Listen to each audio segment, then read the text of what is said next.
This is Rich Mehas. I wanted to introduce myself with my 1966 Dodge Coronet. It puts out about 2,200 horsepower. It's got a Proline racing motor in it. It's a 540 cubic inch with twin 88 turbos. And it's got a Rossler transmission in it. It's really an exciting ride.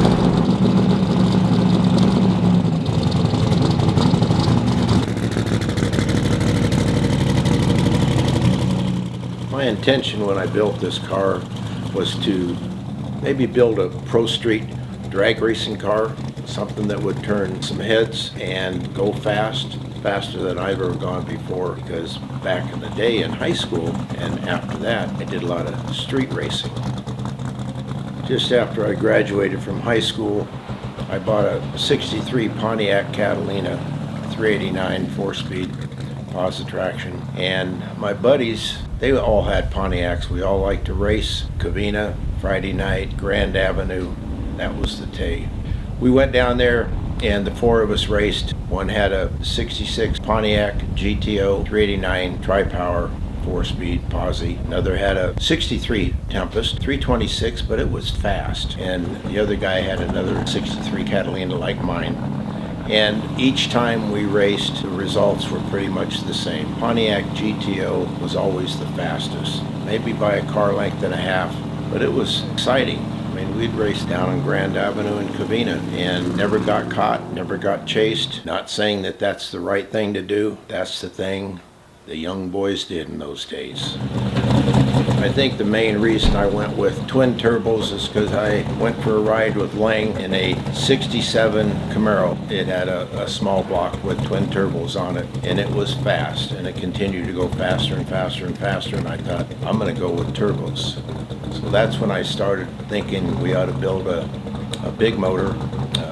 We ended up with a 540 cubic inch Keith Black aluminum block. We chased a lot of parts down, and we ended up having Proline Racing build the motor because they were known to build strong motors that would last a long time and were fast. And that's what we ended up with. And we located the turbos a couple different times, mainly because we needed to, because they weren't in the right spot.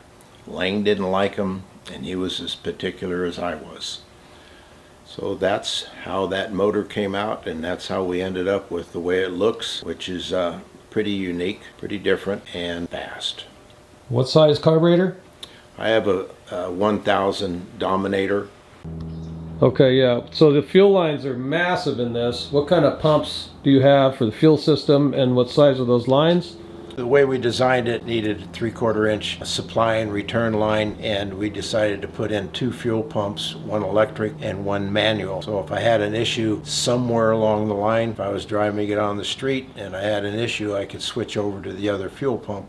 Who did the exhaust tubing, like the header system to the turbos? It's all stainless, right? Lang Patchouli, he was a master at the exhaust and all the tubing, the bending, making it look straight, making it look good, and he did a great job at it.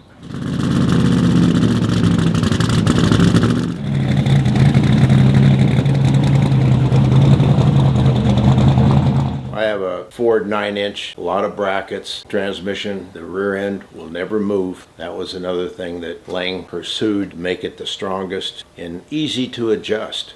So you got a Keith Black Chrysler block with a Chevy Turbo 400 trans and a Ford 9-inch rear end.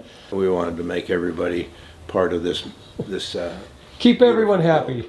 That's it. You got to be happy with what you end up with. So the guy responsible for most of the car, this was Lang, and his shop's in Chino, California? He was LP Racing. He was LP.